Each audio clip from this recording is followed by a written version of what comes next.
Hello and welcome to... Come on, man. Sorry. On my side, I coughed right before you said hello, so I thought it would be okay. It's fine. Okay, hold on. Just hold on. All right. Okay, go. This is all going in. Yeah. Hello and welcome to Cunning Action. It's an interstitial podcast where we talk about the design of Dungeons & Dragons and how we homebrew. I am your host, Daniel, and I'm joined by your co-host, Mikey DC. Hello. Good to be here for Cunning Action. Usually it's just a Dan solo affair, but now I'm here too. You are. You're Thank complicit you. Now. Yeah, thank you for having me on the show. No, thank you for thank you for making the time. Yeah, no problem, man. I am my busy schedule on being on the show, Cunning Action, featuring Daniel. Yeah. Well, seeing as it's kind of the looking at the calendar here, yes, it's Christmas time. It's the holiday season. It's holiday season. We thought we might put a couple of presents under the tree for our listeners at home. So yeah, absolutely. We thought Cunning Action would be a good place for these presents. And Dan, what are listeners getting this Christmas? For Christmas, they are getting an assortment of deadly firearms and weapons. Oof. All right. I was thinking about like a PlayStation, but okay, all right. Oh, I should have got a PlayStation. I should have thought. That's all right. Yeah. No. Deadly homebrew items. You can't return these. You can't. You can't. No. You can't return these. It's like a Mercedes. It loses most of its value once you drive off the lot. Yeah. That's a weird thing to say. Like, and the money's gone. All right. And it's zero. It's gone. It is literally weird to think about that. Like, yeah, like that money in a very real way, like vanishes from existence. Yeah. The car is worth this much, and then you leave, and the car is suddenly not worth that much. And it's like, where did the money go? And it's like, it's gone. It just doesn't exist. Is there like a science to that, or did a guy just say like, no, it's not worth anything now that it's off the lot? It's like if it is a science, it's like probably the science of economics and marketing about how like, you know, BMWs cultivate a certain reputation and therefore can demand certain prices. But a secondhand BMW doesn't have the same prestige, and therefore there is more of a pragmatic side to the price. Okay. But I am not an economist or a marketing specialist or an engineer who builds cars. So this is me guessing. You're just a guy with a podcast. I'm literally a man with a podcast, which is not a hard thing to find in this day and age. No, no, it's definitely not. But on the subject of a podcast, why don't we return to the original topic, which is... Yes. The subject of this kind of action, which is new weapons. To be specific, 3 new weapons that I have homebrewed over the course of a number of months. All of these are kind of related to interesting notions I thought about my world or inspired by other sources. And so they all kind of serve different purposes, but they all have a similar intent. And I suppose I'll start by explaining that. So all 3 of the weapons are kind of designed to return complexity to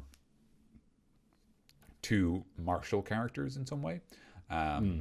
So all of them are weapons that you would have to normally undertake some sort of specific process to learn how to use, and all of them do a bunch of stuff. They're all actually very complicated.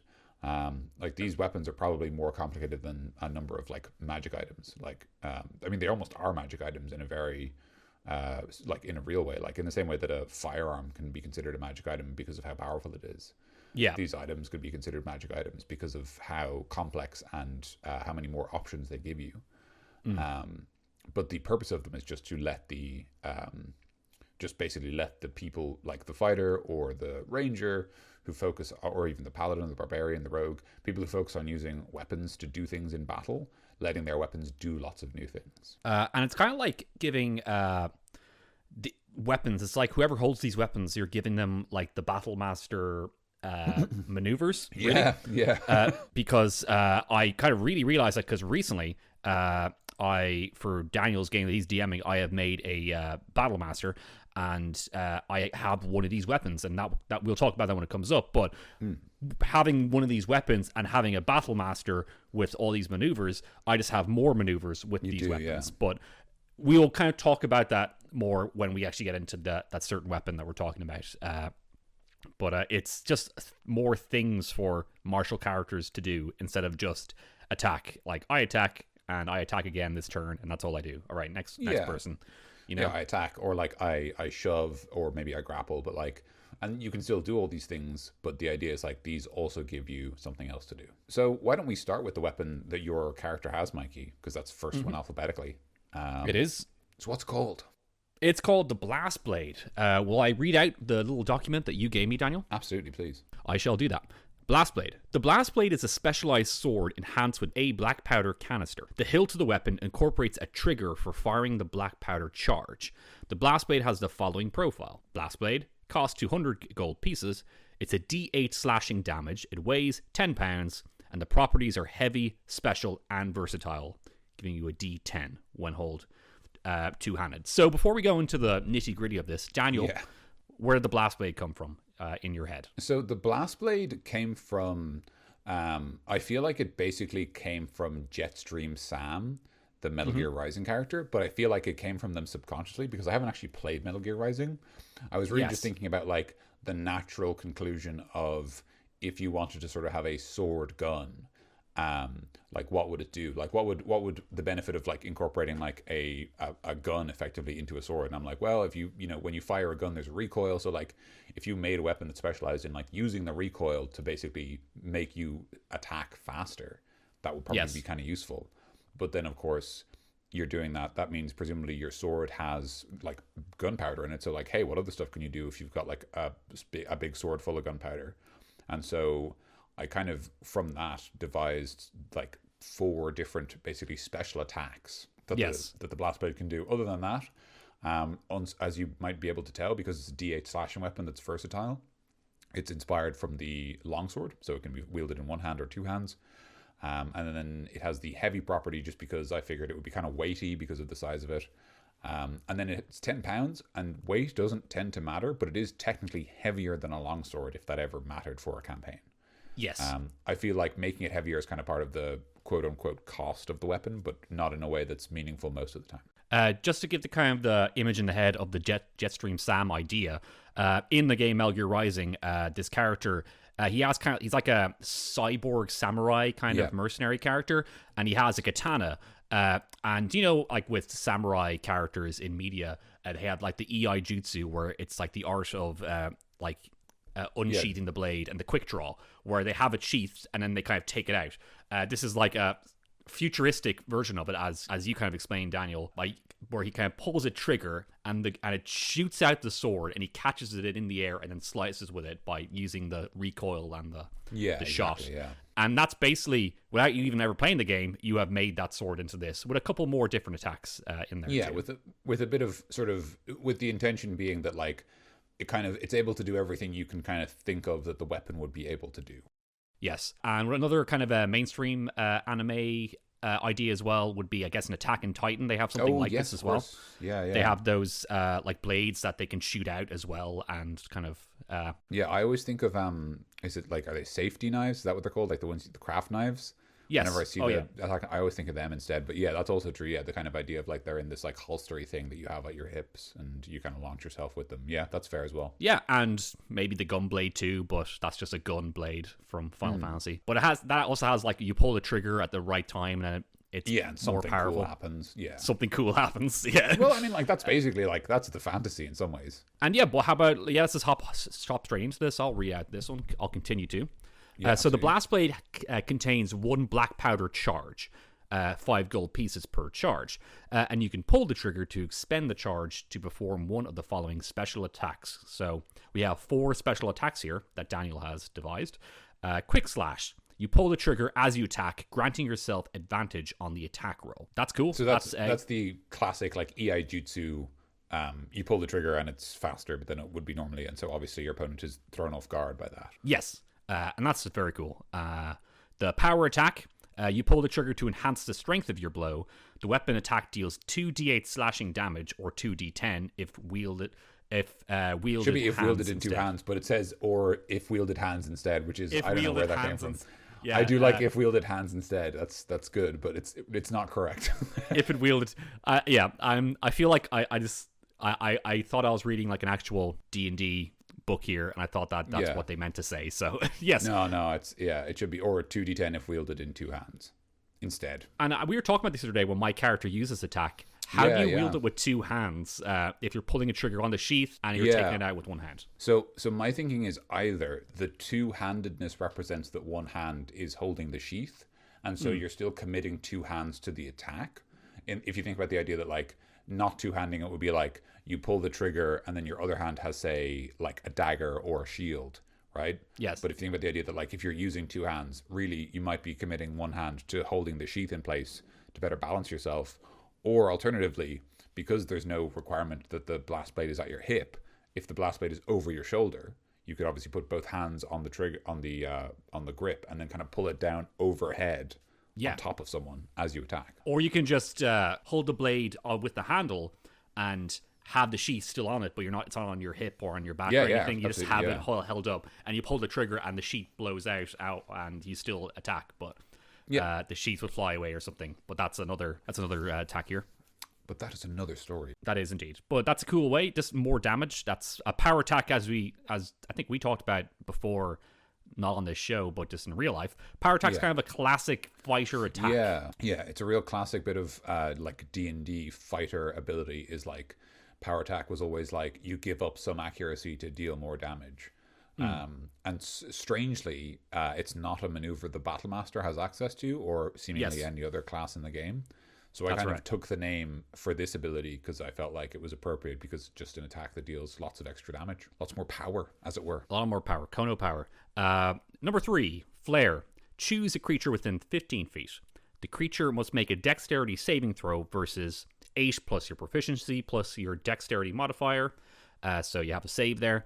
On a failed saving throw, they suffer 1d4 plus dexterity modifier damage and are blinded until the end of your next turn. So that's a cool bit of utility there for a sword. Like you can, exactly. It can be a literal flare, or you can use it to blind your enemies. And so that was like my thinking. I was like, if you had the sword drawn and you had it loaded and you just fired the black powder at someone, like probably wouldn't do a lot of damage, but you are just basically like lighting a firework in their face. And so if you think about it from that point of view, them just being like, oh, and they're blind. And as you say, it's a bit of utility that, like, especially something like, say, a fighter wouldn't normally get access to. Is the ability to do a short-term blind effect, which obviously can change up the battlefield in lots of different ways. And it's very cool because it probably wouldn't be the first things like someone who picks this sword to go with, but it's great to have it there because it's very easy to make a weapon like this and be like, it's just a sword but better because it's a gun sword. And because it's a gun and a sword. It's a gun sword and it's just powerful because it's really cool. But no, you like adding like, oh, it has a flare, so when the time comes you can blind your enemies, or you can honestly, I think I would use it as a flare itself, like if I needed like to literally like fire it into the air to like attract attention. Absolutely. So it's cool to have that on a sword. And also, number 4, Sheath Shot. Make a ranged weapon attack against a target within 60 feet. On a hit, you deal 1d6 plus dexterity bludgeoning damage. If the creature is large or smaller, they must make a strength or dexterity saving throw against your attack roll. On a failed saving throw, they are knocked prone. That's cool. That's very cool. A ranged attack with a like a martial weapon for a fighter, or a range attack with a melee weapon is pretty valuable for like if you're playing a fighter, because you might not otherwise you'd be I brought my javelins that I got for free. That I got for free at the start of the game. I was granted. God gave me these javelins for free when I was born. I'm on a mission from God. He gave me these javelins. So like the idea behind both the sheath shot and the flare is sort of to take more of a utility angle. So obviously flare deals a small amount of fire damage and blinds them, and then sheath shot deals a bit more bludgeoning damage and also has a chance of knocking prone. So it's sort of like, we already have a sword. What you can do with it is make yourself more likely to hit, make yourself do more damage, assuming you hit. Make an unusual attack you wouldn't be able to otherwise, or make a different unusual attack you wouldn't be able to otherwise. How does that work? Does it work? You pull the trigger on the sheath and it shoots at the sword, or can you do it also that it shoots at the sheath? So my thinking was literally you lift the sword and point it at someone, and then you pull the trigger and the sheath is flung at them. So it's basically like, you're just literally like bodying them with a big piece of metal that's designed to hold your sword. And so that's why it deals bludgeoning damage, because the sheath is presumably not sharp because you need to hold it and stuff like that. But yeah, so it's just the idea is like you just like literally launching something heavy at someone. I was thinking because I used it the other day in our game, and I was picturing holding the sheath out with the handle of the sword and just kind of shooting the handle of the sword at them. Kind of like you just shoot the hilt of the sword, that end at somebody, like exactly. You just kind of hold it up like that, which would be cool if it was like you held it up point blank to someone during a fight and you shot the sheath and they got blown back. And yeah, actually, that would be cool. Yeah, you can probably just do it any way you want. Yeah, absolutely.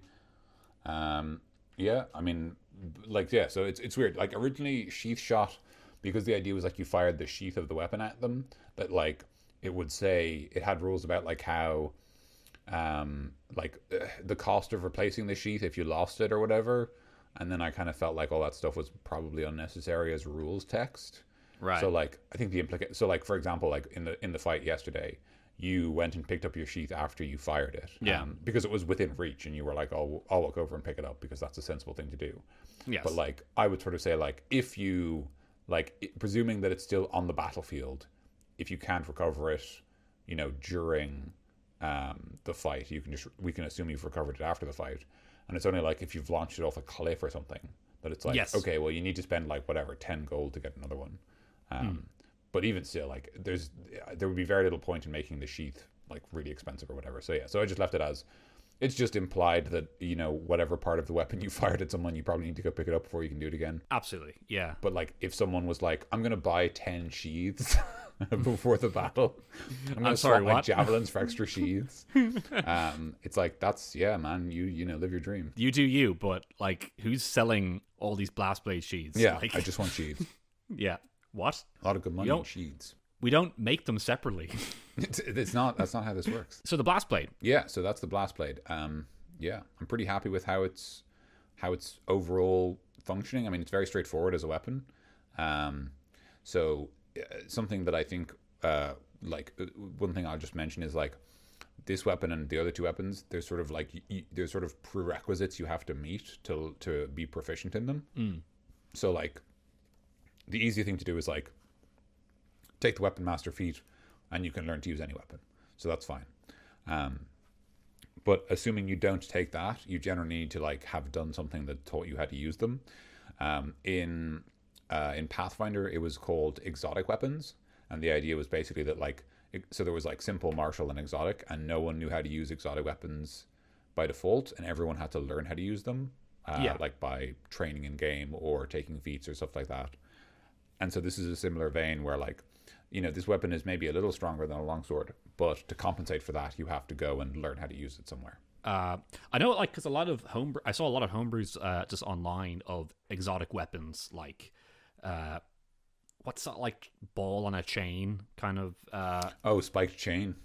Yeah, spiked chain, but also it's an actual, like, martial art where they use a ball on a chain and... Oh, and they kick it at them and stuff like that? Yeah, stuff like that, and, like, a katana was used as well, but that's kind of just a longsword as well. That's just a longsword, yeah. There's a whole lot of those I saw, and they're like, I saw them like under a little, I think I have like a little thing on my computer, but I have to go through all my homebrew stuff. You can easily bring exotic weapons into your games in 5e. You just have to make it a separate category, and like you can use anything now. Like you can use any weapon that's not all the simple stuff or the martial stuff. It's an exotic weapon. And so I took the weapon master feat when I made this character because you recommended it if I wanted to take the blast blade. And you have like little extra like a new thing for the weapon master where you kind of made it a bit better, I guess, because it's not a great feat. Yeah, it's probably it may be one of the worst feats in the game. It's probably not the worst because there's some rather frustrating ones, but weapon master basically lets you learn how to use 4 weapons. And increases either your dex or strength by 1, which isn't very good. So I just added to the feat that whenever you take weapon master, you can also take any fighting style, which is nice because you were already a fighter, so then you had 2 fighting styles. Yes. But it also means that if anyone else wants to take it, they can also get a fighting style, which is great. So the only other thing I was going to say about it is so one of the things that for a very long time I've been kind of interested in this idea of like designing kind of martial alternatives to spells, or like giving martial characters more options. So back in Pathfinder, what I did was built loads of like poisons that inflicted like status effects, so that you could basically use poisons to like make your weapons do different kinds of interesting damage. Yeah. And so one of the things I think is interesting, and that I like to do is like, so the blast blade, as you read out at the start, uses black powder charges to make its special attacks. Yeah. And each charge costs 5 gold. So it's basically a way of having the equivalent of like spell material components. Yeah. Because every time you want to use one of these special attacks, you have to pay 5 gold, which isn't a lot of money, but is something. Basically means you are draining resources to do it. Yeah. But in the same way that, like, you know, a spellcaster has spell slots, and that's their resource for when they cast, but they get them back every day for free, effectively. This is kind of like your equivalent is that it drains a permanent resource, but it drains relatively little of the permanent resource, so that you don't necessarily feel it unless you're using it a lot. Yeah. But if you're using it a lot, it means it's probably useful. Yeah. We had like a boss fight the other day, and I used like pretty much all my charges. I had like 4 charges because I just I think so, didn't want to buy so many black powder charges, because that's just kind of strange when you're a D&D character. Give me all your black powder. What? What do you plan to do with this? Yeah, especially because you'd explode then if someone like hit you with a fireball. Exactly, yeah. So I was like, okay, God. just 4. But I used like all 4 of them, I think, because I was like, I think you did, power attack and, you know, quick slash, and they're like, I use power attack a lot because it's just like a stronger attack. Yeah, it's real good, man. It's fun having a currency for that, like, in like an actual like, oh, I need to have all these black power charges to use power attack. Yeah. But yeah, so that's cool as well. It's kind of like a little bit of a resource management thing where it's like, you know, how many am I going to buy? How many am I going to pack? And like, you know, how quickly will I burn through them if I want to use them for every attack versus like saving them for an important enemy or whatever. So the blast blade was envisioned for sort of my setting that became our shared setting DC, which is kind of a slightly steampunk is the wrong word, kind of like maybe like swashbuckling, maybe slightly diesel punk aesthetic at places. Swashbuckling diesel punk, yes, would be a very good way of describing it. Yeah, so one of the like, my reasoning was like, you know, even though this weapon wouldn't necessarily be practical in our world, you know, the people who live in D&D have the ability to make things like seemingly magical things. So we can assume that this is using some sort of slightly magical process. Yeah. So my default assumption with this item is that it can really only be built by like specialized smiths. And that's one of the reasons it's so expensive, is because you have to find someone who can make it. Yeah. The other reason being the craftsmanship required, so that it doesn't just blow up in your face. Yeah. And in terms of who would use it would be sort of like, you know, soldiers working for like alchemists or working for like artificers, and then like D&D characters or mercenaries who are like skilled at working with maybe more technical equipment. Because I would say you would have to either play as a character or have a character who has a friend or like a contact that can like maintain it. Because I'd say it's a lot like a old-timey firearm that if you don't maintain it, then it could easily break or blow up in your face, you know? Yeah, I would agree with that. And I'd say that you'd like have like a character that has that resource would be a good idea. So, did you tell me a while back that you had an idea for like, you know, Deus Ex style like mercenaries or bandits who all had like part, yes, yeah, like they're kind of part mechanical kind of guys, like fantasy D&D cyborgs basically, and they would use these weapons. Yeah, so I had two different like basically cool high-tech mercenary groups in mind. So there was the crew of the airship Spiteful. Okay. And they're basically like sky pirates, and they have these blast blades. That's like their signature weapon. Oh, here we go. Yeah, found it here.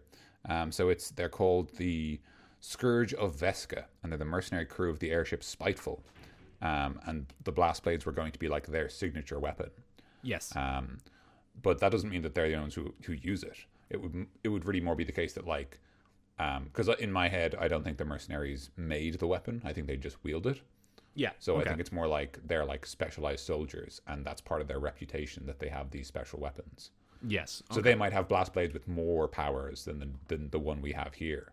or they might have blast blades that incorporate magic into the like function of it, so that it has even more weird stuff that it can do. That'd be very cool to have like a blast blade with like a skill tree, I guess, where you can add more of these really cool. abilities to it. You know? Yeah. I would say that might just be more things to add to your D&D character, but I don't know. That'd be pretty fun to me, just having more resources, because you get magic items that are like full of a lot of faff, that no one will ever use, or either no one ever use, or it's very overpowered. So just like upgrading your weapon's cool. Yeah, especially if you did the classic what's the name of the game I'm thinking of? Okay, never mind, it doesn't matter. That basically you upgrade Crackdown your blast 2. blade. I don't think it's Crackdown 2, but good guess. Actually, no, Crackdown 2. No, not quite Crackdown 2, but close. Crackdown 1. Crackdown 1, closer. So like the idea that like your blast blade improves because you like defeat enemies who have special blast blades, and then you're able to like take upgrades from them. I guess kind of like Mega Man, maybe, in a way. Yeah, I guess, yeah. Absolutely, Mega Man it is. Yeah, we'll say Mega Man because people know Mega Man, I think. That's cool. That's very cool. Anyone can use it. Anyone who can who is willing to like put the time in, in, and to have proficiency in a blast blade. Because as he said, you'll need to have. It's not just a martial, or it's definitely not a simple weapon. And it's not a martial weapon either. It's a exotic weapon, or it's just a blast blade. So you need to have it's someone just a special weapon, basically. Yeah. Either like you can talk to if you want to use it, talk to your GM, of course, before you use this kind of weapon. But like, say your DM, I want to make sure I have put training into this. I want to say my character actually there's a reason to use this. But it's not something that your character might find on the ground and then like instantly know how to use it unless they had the feats or something, or training. Yeah. For it. Yeah, That's what I think anyway. I think if you found it and didn't know how to use it, you could probably just say that you can treat it as a longsword and you're still proficient, but you don't have your proficiency when you use any of its special abilities or something. Yes. I think you could take it by taking the Weapon Master feat, or for example, exchanging some background features for proficiency in the weapon would be like appropriate. Like maybe instead of one of your skill proficiencies, you take this weapon proficiency or something like that. Yeah. Or just it's an additional feature from your background, depending on what kind of game you're running. Yes, or spend money to find a trainer spend money and time to do that. Yeah, which would be great, because that would give you something to do with your money as well, which is always nice. Absolutely, yeah.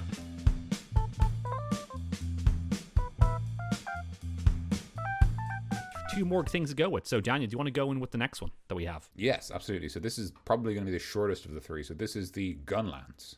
The gun lance is an esoteric firearm favored by the knightly order known as the Spears of Light.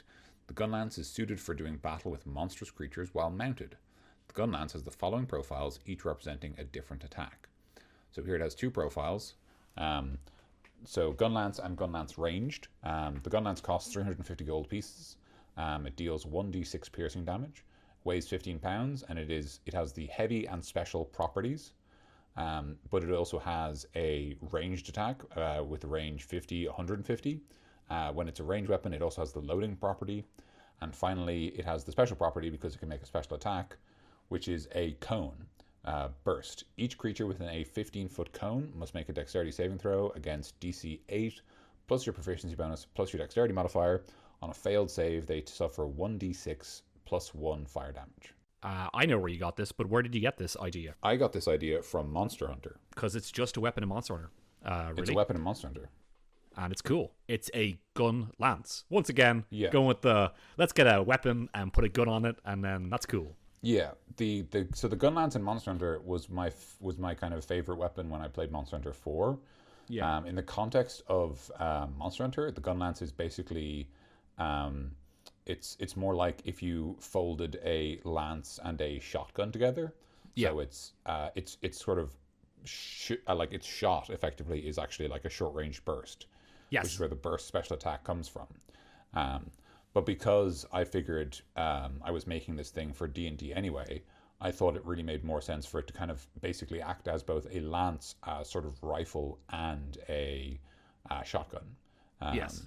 because I just thought that was more interesting, and kind of gave it more of a unique flavor. So yeah, so in the context of sort of like Dungeons and Dragons, it establishes that like there's an order of knights that favor the weapon. That can obviously be replaced with whatever. It's just a explanation for where it comes from and who uses it. Yeah. And it's sort of it's an unusual weapon because it doesn't actually deal a lot of damage. It's only a D6. And my reasoning for that is because it has 3 different attack profiles. It's a very flexible weapon. Because Yes. it can either be a melee weapon, a ranged weapon, or a burst weapon, basically a cone weapon. Yeah. And all those are useful in different occasions. And so my reasoning was, if I wanted to... Or Wyvern Riders. Do you have them? Did you come up with something with that? There are Griffin Riders, but there's no Wyvern Riders. Okay, well, We should definitely do an order of Wyvern Riders. I think I came up with one a little while back for one of the places, so Cool, absolutely. yeah, sounds good. The Griffin Riders are fun because they have a thing where they're like one of the noble houses, and they have airships, and their airships have like holes in the bottom. Basically, the Griffin stables are at the bottom of the boats, so that if they get attacked in the air, they can just leap onto the Griffins and leap out the bottom of the boat and fly back up and attack. Cool. That's Which cool. I thought was fun. But that's all there is really about the gun lance. It's probably the most straightforward of weapons I've made. It was the first one I made. I made it like ages and ages and ages and ages and ages ago. Yes. And it really was just an interpretation of the Monster Hunter weapon. Yes. Within the D&D context. I remember I read someone else's example of it. I think their example was for 3.5 as opposed to 5th edition, but a lot of what they did I was kind of inspired by, although their version was kind of more complicated and had like a whole like crystal reloading system to do with how it was powered by magic, and I just sort of skipped that stuff because I thought I don't think anyone, like, you know, that's sort of like if a player wants to deal with that stuff, they'd have to sign up for it, in my opinion. Yeah, that's kind of like, you know, a setting specific thing, maybe, like in their setting, maybe. Yeah, or just like an advanced weird gun lance that uses magic, and then it's like it's a magic item, so that like it's kind of up to you if you want to use it, or you can just go back to the regular one. I kind of came up with a small little idea to make like a special gun lance as well, like another ability where it can kind of be used as like a mortar, where you can put it down on the ground and like shoot like a little arced kind of bomb attack. That'd be really cool. Yeah. And do like a fireball kind of attack, but not as powerful. I'd say just like a 15 or 10 foot square radius, like, and you have to shoot into a certain area and then it attacks people. I think that'd be pretty cool. Like another, that would be cool. I agree. For like a special gun lance, and then maybe another thing you can add on to that as well. For like siege gun lances or something like that. Yeah, that's cool. Right, yeah, that's a gun lance. Nice and straightforward, cool weapon. Add it in there if you like Monster Hunter, because we do.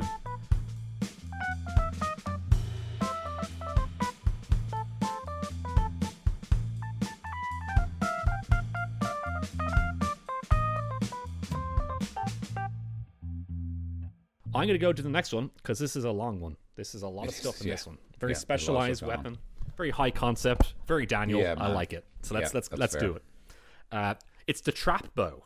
The trap bow is a specialized crossbow built to accommodate unique ammunition. The ammunition is generally designed to overcome the abilities or specialized defenses of monsters. The trap bow was designed and popularized by the Guild of the Esoteric and the Arcane. So, Daniel, before we go into the rest of it, the trap bow, what are you thinking about the trap bow as a general thing right now? So the trap bow, so my reasoning was the weapons that we see in our world are often a response to the defenses of our world. So like, you know, people built like big stone walls, and so people built cannons to knock them down. And people built plate mail, so they used like longer spears or specialized maces to like hurt people through the armor. And so my reasoning was like, we never really see, because we take a lot of medieval fantasy for granted in Dungeons and Dragons, we never really see any weapons that are built in that world to deal with the problems of that world, which would be things like, you know, monster through this, something like a net where you can bring him down, and then like now it's down, everyone gets to get their spears and stab everyone the can monster. just hack at it and stuff like that, because like, you know, it's like, this doesn't need any particular skill, we just need to hurt this thing until it stops attacking us. Yeah, because that's what like hunters did ages ago when they're up against stuff like elephants, really, where they kind of would put nets and like make pits and stuff, and then once it's down, like everyone just hack at it before it gets up surround and attacks it us. and throw spears, and then once it's injured, exactly. So the same idea of just like, the strange monsters of the world of D&D need specialized solutions. And in that vein, Mikey, of what you mentioned, I will read the first specialized ammunition here. All right. Because that is a lot of what you described.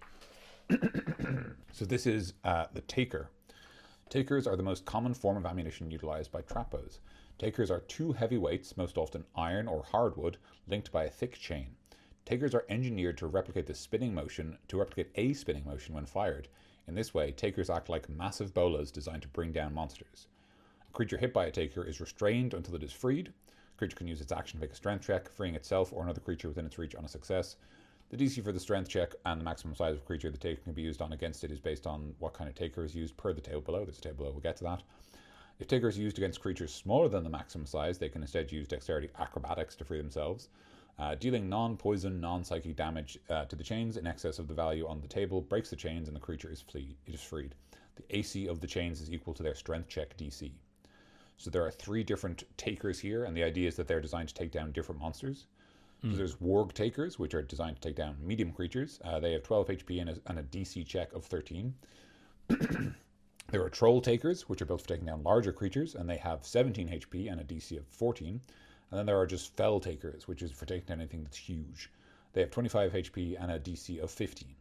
I like to think that if there's like a guild of hunters, then like they have it underneath in like a big garage or something, like a big scorpion filled with like a, I don't know, like a Tarrasque taker or something for gargantuan creatures. Like, all right, it's coming to town. Let's wheel it out now. Like, so it's like a siege weapon, basically. Yeah. So the taker is basically a net with longer range. Okay. It restrains you when it hits you by default. You have to use an action to get out. And it's actually not a very difficult check to get out if you do so. My reasoning there was sort of that, like, many times more effective than spells designed to do the same thing. So the idea is that the checks are like slightly difficult, but not very difficult. Yeah. Like a really strong creature could break out of this very easily, but they would still be restrained until they had their chance to take an action. So they'd still basically be trapped for a little bit, which would give everyone else a chance to lay in with some attacks. And because a restrained creature would grant advantage, they would still all get a good chance of like hitting this thing. And that's kind of my reasoning. Actually, real quick, just a side note, because you said it's you written down here it's a specialized crossbow. How does this thing look? Kind of just like a big crossbow? Are you thinking? I'm thinking like a big crossbow, but it doesn't have. It almost has like a big kind of like almost cup-shaped end that you like load things into. Okay, yeah. Or like maybe it's almost like a t-shirt cannon, in that it's basically like like so the main thing about it is like it's just like it is basically a larger crossbow because all the things it fires are like monster sized. Yeah. Or like they're designed to deal with monsters. So it's probably more like a crossbow if you were using crossbows by bringing them over your shoulder as opposed to into your chest. Okay, cool. So what is it it's not really heavy though. No, it's not a heavy weapon, but it also has a relatively short range. So it's kind of a stout weapon. Okay. You remember those guys? You remember when very briefly in the medieval period, like there were those guys who like tied cannons to their chest and fought with them? I did not know that, but that sounds ridiculous. I'm almost positive that's true. But basically I imagine it like sort of like that, where like it's a really stout weapon that like you maybe bring like over, like it's kind of like the size of, like a 2-liter bottle of soft drink. I know that definitely. Like sort of like that size approximately. And if you like a little larger with sort of more places to grip and stuff like that. And also like elastic mechanics to fire things. Gotcha. And if you imagine that most people would use them by holding them over their shoulder, but they can actually be used one-handed because they don't have the two-handed property. Yeah. So like a very skilled person, i.e. an adventurer, could basically kind of like point one with one hand. And in that way, they'd probably be like, I honestly can't think of an equivalent. They'd basically be like a really big, just loaded into the crossbow and then fired. Okay. Yeah. Cool. And then it sort of starts to spin as it launches. So that's kind of the idea. I think I have some sketches of it somewhere, but they're not very good anyway. But yeah, just whatever helps it make sense to your brain is absolutely accurate. Yes. So that's the taker. It's basically sort of a big bolus, kind of like monster snatcher that like stops them from moving or getting away or reaching town, or just lets them be stuck in place so that like the rest of the villagers have a go at stabbing it. Yes. They have an escape DC, which is like difficult but not super difficult, and they're just designed to slow monsters down. Obviously, in the hands of a competent adventurer, they're very, very useful because they let you restrain on hit, which is really good. But both the weapon and the ammunition cost a fair amount of money, and like getting larger ammunition costs more money. Yes. So I think it's fine. Can you use a larger ammunition on a smaller thing? Like, I know. Yes. But yeah. Yeah, but it says if the takers are used against creatures smaller than the maximum size, they can use acrobatics to get out. Because the idea is like, if you use a big thing to try and trap like a small creature, it can kind of wriggle out of the chains because they're not built to contain a smaller creature. It seems like you thought about everything here. Let's go to the next bit of ammunition. I'll read this one out for you. The stagger shot. The stagger shot bolt is a fist-sized, streamlined piece of steel designed for throwing monsters off balance. A creature hit by a stagger shot bolt must succeed on a dexterity saving throw against your attack roll, or they fall prone and suffer 2 damage for each size category they are above small. So, just kind of a... It's basically like a beanbag round, but for like giants. Yes, like I was gonna think kind of like a shotgun that would. Exactly. Stagger a stagger shot. No, like a shotgun that can throw them off balance and knock them prone. Hopefully. Yeah, ideally, yeah. So that's the idea, is that like it's a bit of damage, and it does say in the table below that the stagger shot deals 2d6 bludgeoning damage, which is pretty good. It's as much as a great sword, but it does cost 15 gold per shot, so you don't want to miss. No. And as well as that, the creature has to make a dex save or they fall prone and suffer 2 damage for each size they are above small.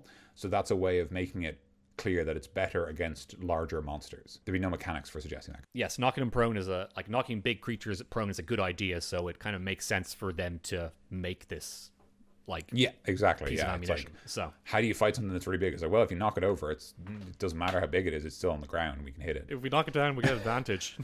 All right, cool. So that's stagger shot. And then there's the final piece of ammunition, the steel thorn. Steel thorn bolts are large borbed. Excuse me. It's borbed. It's borbed, sir. Steel thorn bolts are large, barbed corkscrew bolt heads attached to light wooden handles with a loop for a rope to be tied through. So that's kind of specific. A medium or smaller creature hit by a steel thorn bolt suffers an additional d6 damage. So that's any basically player characters or smaller. A large or larger creature is instead impaled by the steel thorn bolt. If a rope is tied to an impaled steel thorn bolt, a creature can use the rope to attempt to pull down the impaled target. Making a strength athletics check contested by the target's strength athletics. The target must make the check with disadvantage or suffer 1d6 piercing damage. So in other words, it basically lets you, again, pull monsters down. And because the idea is you fired a corkscrew into them, they either have to check with disadvantage or take more damage from the bolt as it kind of pulls against their skin. That's a lot of damage there. That's not really in game, but that's like painful, to just get hit by one of these things.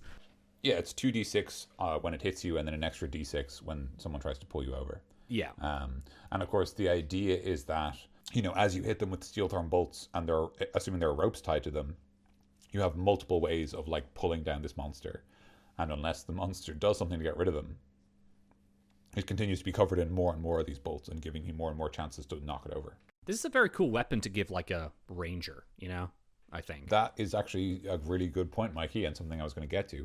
Okay. So the trap bow, unlike the other 2 weapons, if you are a ranger, you automatically get proficiency in the trap bow. Okay. And that's because, in my opinion, the trap bow is a very ranger-appropriate weapon. And also because, in my opinion, in 5th edition, and I've mentioned this before, almost certainly on a podcast, in my opinion, the ranger in 5th edition doesn't get a lot to do. They don't have a lot of unique stuff that other classes can't do, like either as well as them or better than them. Yes. And so giving them the kind of, oh, you're the ranger, you get the special weapon that's good at hunting monsters, feels very appropriate. Like, why would a druid know how to use this? The druid wants to live at peace with the world, but a ranger is good at hunting monsters. And so, This is your weapon. And, giving them this is just it also makes the ranger just a little bit, gives people a reason to pick the ranger if you're playing in this setting, I guess, or if you're playing with a setting with this drop bow. Because the ranger, I don't know. Ranger gets a lot of flack in 5th edition. They kind of, it's not, I never play a Ranger in 5th edition. It's not a great, like, this is my opinion, it's not a great class. But Yeah.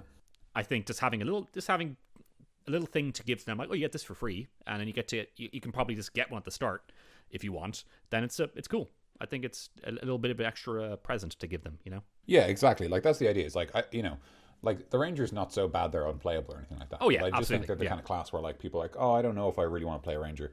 Maybe I'd rather just play, like, a fighter with a bow or something. And so the idea is, like, hey, if you play a Ranger, you get this cool weapon. And, of course, people who have listened to previous episodes of Cunning Action will know that I also have a random encounter table, and the Ranger gets special rules, and only they get to play with the random encounter table in certain ways. So, as you might be able to tell, I have sort of a thing for giving the Rangers some stuff to compensate for the fact that they don't have a lot of, like, unique mechanical advantages over other classes in the base game. That's cool. Yeah, that's very cool. Just kind of taking things in your own hands and saying, I'm going to make it better myself. So, I like that. Yeah, exactly. Yeah, and that's the whole benefit of homebrewing is, like, you see a problem and you fill it, you fill it. You fill the problem. You fill the problem. Listen here. This year, fill the problem.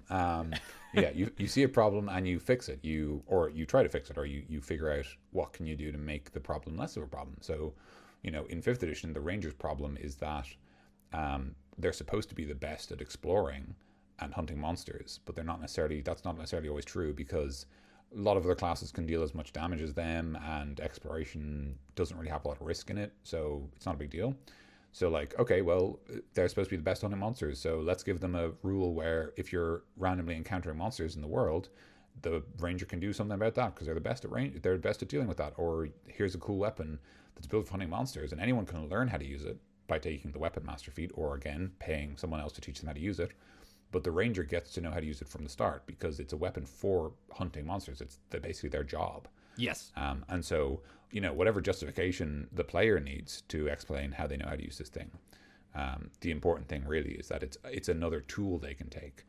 And in some ways, it's balanced, because the trap bow is still expensive. Buying a trap bow itself with no ammunition is 125 gold. If you want to get any of those takers, they're either 5, 15, or 45 gold per shot. That's how they get you in the store. They say exactly. It starts at 125 gold pieces. Like, oh, that doesn't sound too bad. Like, all right, Yeah. can I get a couple fell takers? All right, 45 gold pieces each. Oh, shit. Yeah, it's basically the same reasoning as the printers. Yeah. Yeah, and then stagger shots and steel thorns are both 15 gold. So it's always expensive to use this thing. Basically, firing and missing means you've just, like, pissed a lot of money into the wind. Yes.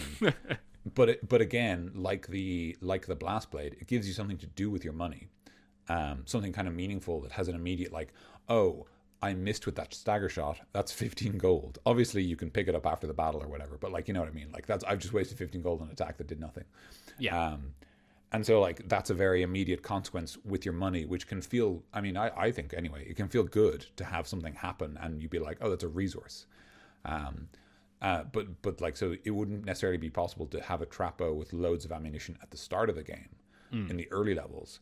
By the time, everyone else is, by the time the party's getting to higher levels and the wizard is getting more unique spells and the other classes are taking off in terms of damage and different abilities or resilience, the Ranger can kind of start investing in a trap bow and buying lots of ammunition. And now they'll have loads of flexible tools for different monster hunting encounters, basically. Yeah. And I don't really picture these ammos very, like, easy to put back together if you do shoot them, because with arrows you just shoot them and you can pick them up after a fight and, like, clean them off, sharpen them a bit, put them back in your quiver. But I picture the taker, like, once you shoot it, it's, like, all tangled up. Yeah, and, like, it's like, oh man, yeah. It's out of the shell, kind of, like, if it's in, like, a nice kind of packed shell when you buy it in the shop, and you need to, like, it's just not right if you put it back in. Maybe you can add, like, a rule that if you try to put it back in again, then you have maybe, like, disadvantage to shooting it or something, like something like that. It's like a tent. You can never quite get it back in the bag. You never get it back. Same basic principle. Unless you have, like, just gotten bigger. Proficiency in, like, engineering tools or, like, exactly. trap like bow tools tools, like that. tinker tools, Exactly. Yeah, you could be like, oh, if you don't have proficiency in that, you can't recover any ammunition. But if you have it, you can recover some percentage, 50% or whatever. And that adds to, like, the like the fantasy of these weapons having to like have a bit of proficiency in like maintaining them as well as like using exactly them, yeah, kind of like in like invoking the fantasy of kind of the outdoorsman who like looks after their tools and knows what they're doing, and like, you know, like if some idiot had a trap bow, they'd have to just fire fire it and buy new stuff. But like, you know what you're doing, you're able to like recover this stuff and then, you know, come back later and like you're able to save money, and you know, you're effectively using your equipment, and it's like, you know, it's like you're a clever guy, you're cunning, you know, you're smart, you know what's up. Yeah. So absolutely, cool. Yeah. And that's it, man. That's it. That's all you made. That's cool. But they're very cool weapons. I like them. Thank you. I quite enjoy those weapons. My character is proficient in all three because you let me be. You are. I said, you're taking Weapon Master. You've got 4 choices. You're already a fighter with every weapon proficiency. Why don't you pick the 3 new weapons? And I did. And then you did. And I have a blast blade. I spent all my pocket money on that. And hopefully I'll get myself a gun lance and a trap bow at some point. Yeah. Remember Pogs? They're back. Remember, guys. But they're great. Dan, are you putting this up for the listeners at home? I will put this in a nice document. I will also go over the spelling so it doesn't say what does it say again? It doesn't say or 2d10 if wielded hands instead.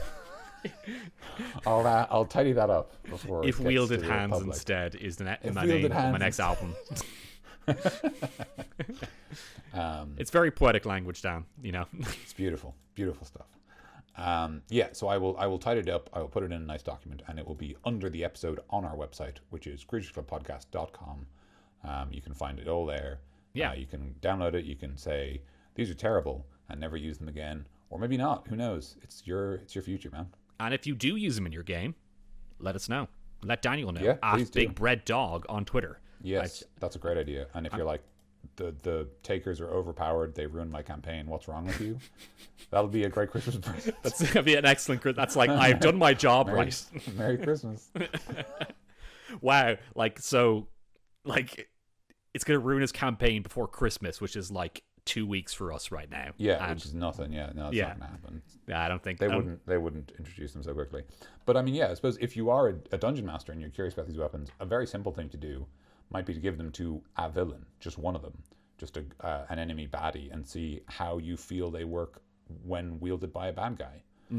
Are they too complicated? Or if, for example, they're wielded by someone who otherwise would be a very straightforward, like, you know, goon fighter with just sort of like a normal longsword or whatever, it's like, oh, now they have all these interesting abilities they can use that my players won't see coming, and that's kind of cool. Yeah, it's cool. Give it to like a baddie who is not really because a lot of baddies, you kind of want to make powerful wizards because spells are kind of cool abilities to give to villains, I guess, because it's better than just like, oh, he attacks you with a sword and that's it. But giving him one of these is kind of like giving abilities and spells, but there can still be like a martial character, I guess. Yeah. And yeah, as you said, Daniel, you can try them out and see how they would fit into your setting or campaign. And if you like them and after the fight, then and the players take it, then there you go. Because that's we always mentioned on Treasure Trove that giving weapons and stuff like this to a villain is the best way to start, because you can see how it works, and then if the players want it, then they can take it. But if they don't, they can just forget about it and just like not take it, and then like whatever happened to that weapon, you just didn't pick it up at the end. Like, oh shit, all right. Man. Oh god. Could you make one of these weapons, Dan? Real quick, like not real as. Oh, like make a new one. Yes. Okay. So what is it we want to do with this weapon? That's kind of where I often start. Is like, what hole are we trying to fill? No, I mean like well, we could actually do that right now, real quick. But also, could we? I was going to ask just before that. Oh, make one of these, like in D&D, like if you wanted to forge one of these weapons. Oh yeah, I think absolutely. I think probably you'd need to have smith's tools and probably like tinker's tools or something similar. Like I think you'd probably need multiple proficiencies, which might mean involving multiple party members or outsiders, which would be cool. But I think a character can make these, assuming they have the time and money and resources. I think a good general rule of thumb is if you're making something instead of buying it, it's half price. Okay. Or you might just say that if you wanted to make them rarer in your game, you could say that like you can build them for full price and you can't buy them anywhere. Okay. Which might be interesting. So the only way to get a blast blade is to basically pay 200 gold pieces and build one yourself. But yeah, I think a character can make them. Okay, cool. And actually, your idea that you thought I was saying is a very good idea. We can just make a real quick weapon like this to maybe not add to the document, but just kind of quickly say for the episode and listeners. Yeah. To answer your question, Dan, I always thought that 2-weapon fighting is a little bit of a no one really ever picks that when making like a fighter archetype, you know. I see. Yeah. When I play as my character Bowrock and he used 2-weapon fighting, I just didn't think he was as much of a heavy hitter as a great weapon fighter or just like a duelist or something like that. You know what I mean? Okay, so that's an interesting idea. So like maybe in some ways you want like a benefit of 2-weapon fighting with them or something like that? Yeah, kinda. Yeah. Okay, so immediately what I'm thinking of is I'm remembering like what I'm thinking of is the idea that and I think I saw this somewhere else before, and that's where I'm getting the idea. But the idea that you basically have 2 weapons, and they're probably like what exactly they're made of, I'm not sure, but maybe they're kind of like basically like hollow tubes. They're like big tuning forks, effectively. Okay. And they are resonant. So if you hit a creature with each of the weapons, something else also happens. Like they are resonating with each other. So that like if you hit a creature with one weapon and then hit a creature with another weapon, in other words, if you 2-weapon fight with them, then like something else happens. Like they have to make a Constitution saving throw, or they become stunned or deafened or something like that, because like you're kind of shaking their whole body. Okay. But you only get the benefit if you're fighting with like a matched pair, effectively. Right. Okay. Yeah. And you have to do like if you hit with both of these in one turn, then you get the special attack or special ability or something. Yeah, exactly. Because maybe it's like, as you said, like a resonant tube, or it's like a little like tuning fork where you hit it and it makes or like the end of Spider-Man 3, where he puts all the poles in the ground to trap Venom. What? Yeah, all right. That's fair. It was only a matter of time until that happened. At the end of Spider-Man 3, he beats Venom by like embedding all these like hollow steel tubes in the ground and like knocking them against each other to like make them make noise, because Venom doesn't like noise. Yeah. So that kind of idea of like you have these 2 like hollow tubes or whatever.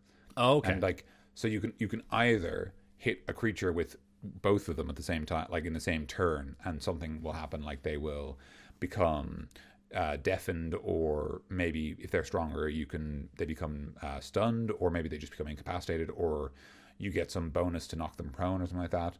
Or what could be cool is if they are like sort of sound based implements, maybe you can knock them off each other and something else happens. Maybe there's another pair that you do the devil's interval, where it's like a certain interval back in medieval times where you played it and everyone thought you were summoning the devil when you played it, because it's like it's for like, here, let me hold on 1 second. It's not just a reason for me to pick up a guitar. I'm actually... No, I want to hear this, yeah. Do you know in metal songs... yeah. On. It's like, you hear a metal song and you just know it's a metal song. That, right there. Those 3 chords, those 3 notes. Doing that after that, like there's a lot of music theory too, but playing those 2 notes after this one sounds like the devil. So maybe something like that can add like summon a fiend or something. I don't know, just a bit of fun. Yeah, or even just like if the idea is like it's a devil's interval, you make that noise, like you strike them together, it makes a noise, and everyone has to make a saving throw or they become frightened. Yes. So it's almost like a dragon's roar. Same idea of like it's just a noise that everyone is afraid of. Yeah. But then instead, if you like knock them about, like if you hit one people, it's like fucking, you know, Robert Downey Jr. in Sherlock Holmes, where he hits them on both sides of the head and he goes discombobulate. But like with your sticks. Discombobulate. With your stick.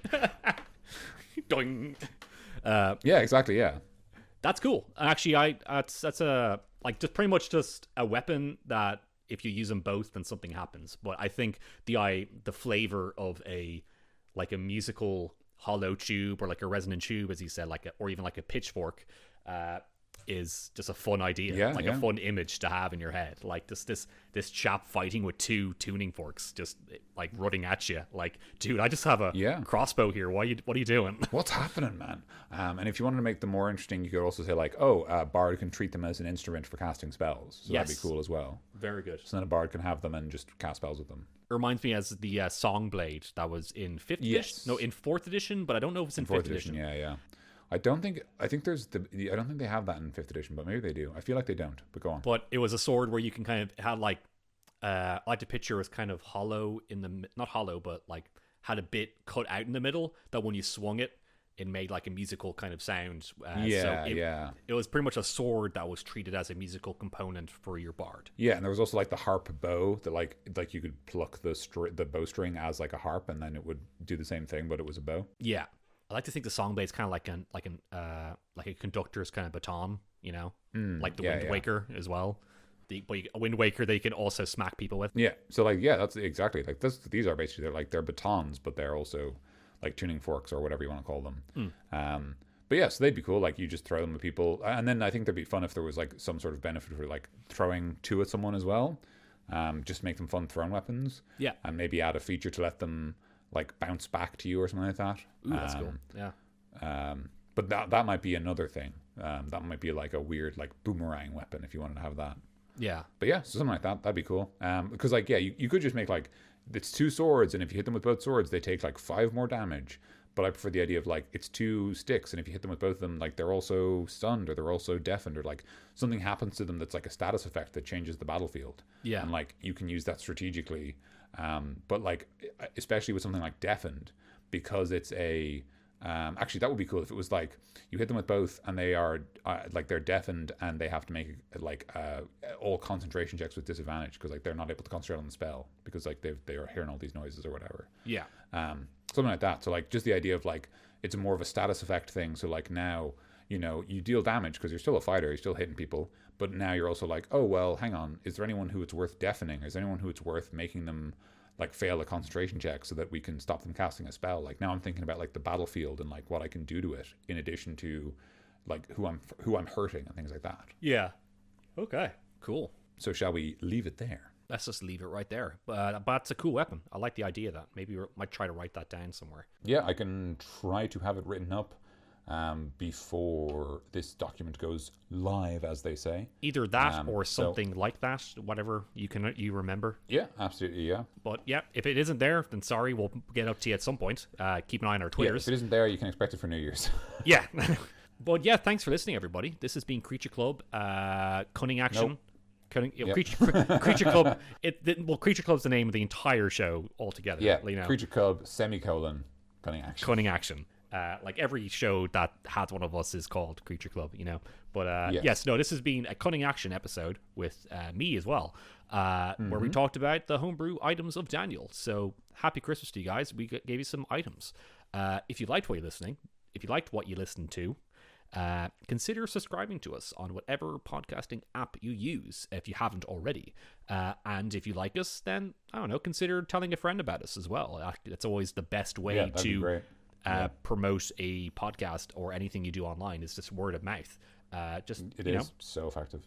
Yeah. Just it's worked for us so far, and if everyone else can do it who hasn't done already, then that's cool. If you want to, we're on this chart year for Christmas.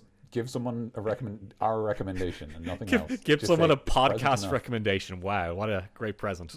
That'd be a real 2019 gift, in fairness. It is, yeah. Like this year was not good enough for you to get something real. You can just have another thing to listen to. Yeah. You like sit at work and you're bored out of your mind. Because like honestly, that's like I could get you FIFA 2020 or whatever, but like you'll listen to a podcast at work. You'll have something else to do. Like that's a good way of putting it. Yeah, that's a very nice way of putting it. Yeah, so, and you can follow us on Twitter, at Creature Club Pod on Twitter, or if you look up Creature Club Podcast, we're there. The three of us are also on our own Twitters, and you can, whichever one you want to comment on, we'll probably see it, and we'll answer you back. Give us whatever queries and questions you have, and also we put up the episodes there whenever they're out, and if they aren't out. And anything, like, there's more stuff. Dan, do you want to continue on? There's also our Gmail, creatureclubpodcast@gmail.com. You can send us your homebrews. we are looking for homebrewers of every kind. We've done 2 homebrew episodes, and we can do more either with either with our listeners' monsters or with our listeners' item submissions or spells or subclasses, whatever you have. We'll take it. We'll talk about it. It'll happen. I think that's everything. I think you covered everything else. The only thing I'll say is that I have more homebrewed content. If people like talking about stuff we've made, I also have a list of fun features and things called techniques that are like mini features. They're like special attacks you can learn from masters and stuff like that. Yeah, and I love special attacks so much. You do, yeah. I also have a huge list of magic items, some of which are even good. Cool. Which we could go through, but it would probably be its own treasure trove. That's to be honest, because there's fucking loads of these things, man. I can't stop. We'll do like our own like treasure trove Dan edition at some point. Maybe. Yeah, you guys can just fucking like get my stuff and be like, this is fucking shite, man. What is this? This is like a flying hat. Shite. Who would use that? Who would use this? It just flies off your head. It's bad, Daniel. Get out of here. Bad, Daniel. That'd be great. I'd love that. No, we wouldn't. I'd say it would be great. It's much better than much better than anything I'd make. So, don't say that. No, I haven't made anything. That's why. Aha! The secret technique. But anyways, yeah. Thanks so much for listening, guys. It's been a fun 2019. 19. Yeah. Yes, I had to look there for a second because don't worry about have no concept of time anymore. No, it's been a fun 2019 as usual. It seems like the people listening to our show more people keep popping up and saying that they like the show, and it's amazing. Which is great. It is. I love it. Yeah. Well, hopefully we're gonna keep putting out more episodes for you in the future, and it's look forward to that. So thank you so much for listening, guys. I have been Mikey, and I've been Dan. What do you say at the end of Cunning Action? Do I say something at the end of Cunning Action? I think I just say goodbye. I love you. I have listened to them, and I think you just say bye, goodbye, good night. I think I do just say bye, good night, good night, good night, good bless. Good night and God bless. Good night. Good night and God bless. Have a good one. Safe travels. Yep. And stay cool. Stay cool. Ah, there it is. Stay cool. The Mikey special.